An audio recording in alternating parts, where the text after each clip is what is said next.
నేను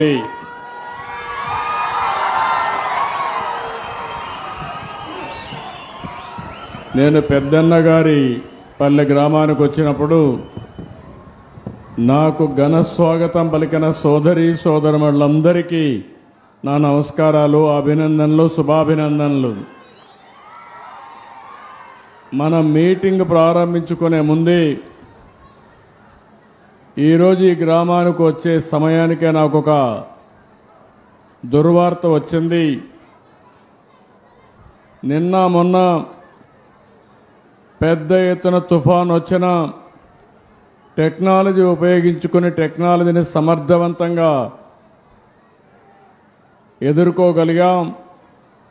అదే సమయంలో నేను ఒకే టార్గెట్ పెట్టుకున్నా, ఎవరూ చనిపోకుండా ప్రాణ నష్టాన్ని కాపాడాలి అనే ఉద్దేశంతో ముందుకు పోయి ఇద్దరు మాత్రం చనిపోయే పరిస్థితికి వచ్చారు.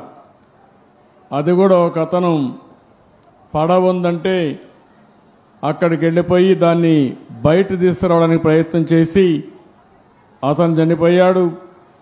ఇంకొక అతను ఉదయం అయితే ఎక్కడికి నేచురల్ కాల్స్కి వెళ్తూ ఉంటారు, అలాంటికి పోవద్దని చెప్పినా బయట వెళ్ళి చెట్టు పడిపోయి ఒక ఆయన చనిపోయాడు. కానీ ఈరోజు మీరు చూస్తే కాశీబుగ్గ టౌన్లో ఒక ప్రైవేటు వ్యక్తి వెంకటేశ్వర దేవాలయాన్ని కట్టాడు.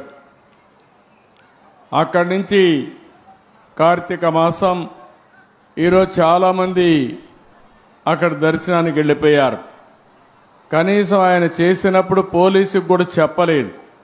చెప్పుంటే పోలీస్ ప్రొటెక్షన్ పెట్టి ఎక్కడికక్కడ కంట్రోల్ చేసేవారం. 9 మంది తొక్కిడికి గురయ్యి చనిపోయే పరిస్థితికి వచ్చారు. 5 మందికి ఇంజరీస్ కూడా అయినాయి. ఇది చాలా బాధాకరం.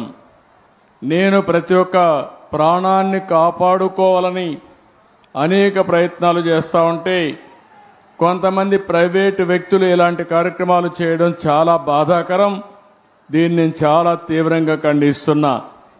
రాష్ట్రంలో అందరికి కూడా విజ్ఞప్తి చేస్తున్నా, మన ప్రాణం చాలా ముఖ్యం. ప్రాణాలు కాపాడుకోవాలంటే మనం కూడా ఒక బాధ్యతగా ఉంటే తప్ప ఓసారి వెళ్ళిపోవడం, ఎక్కువ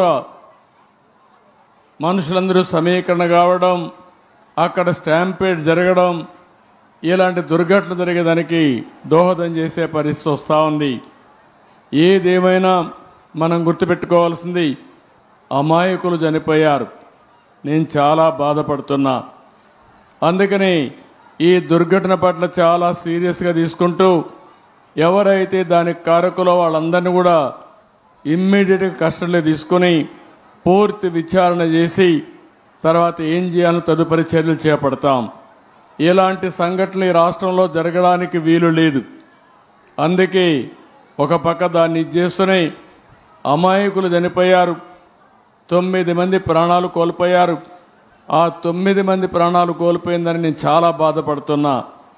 ఏ ఒక్క వ్యక్తి చనిపోకూడదనేది నా భావన. ప్రాణం విలువైనది. అలాంటి ప్రాణాలు పోగొట్టుకున్నప్పుడు మనం కూడా బాధ్యతనే ఇది చేయాల్సిన అవసరం ఉంటుంది. అలాంటి కుటుంబాలకు నా ప్రగాఢ సానుభూతి తెలియజేసుకుంటూ చనిపోయిన వాళ్ళందరికీ మన నివాళులు అర్పిస్తూ వాళ్ళ ఆత్మకు శాంతి కలగాలని, అది కూడా దేవుని సన్నిధిలో చనిపోయారు, దేవుని కోసరం పోయారు. కానీ ఈరోజు వాళ్ళంతా కూడా ప్రాణాలు వదిలిపెట్టే పరిస్థితి వచ్చారు. చాలా బాధేస్తుంది. ఏదేమైనా మనం అందరం నిమిత్త మాత్రం. ఓసారి సంఘటనలు జరుగుతాయి. జరగకూడదని ఎన్ని ప్రయత్నాలు చేసినా కొన్ని సంఘటనలు జరుగుతున్నాయి. నేను ఆ విషయాలను కూడా మీతో మళ్ళీ మాట్లాడతాను. కాశీబుగ్గలో జరిగిన సంఘటన పట్ల దిగ్భ్రాంతిని వ్యక్తం చేస్తూ చనిపోయిన వారి పట్ల నా ప్రగాఢ సానుభూతి తెలియజేసుకుంటూ వారికి ఆత్మశాంతి కలగాలని భగవంతుని మనస్ఫూర్తిగా ప్రార్థిస్తూ ఇక్కడే అందరూ కూడా లేచి 2 నిమిషాలు మౌనం పాటించాల్సిందిగా మిమ్మల్ని అందరినీ కోరుతున్నా.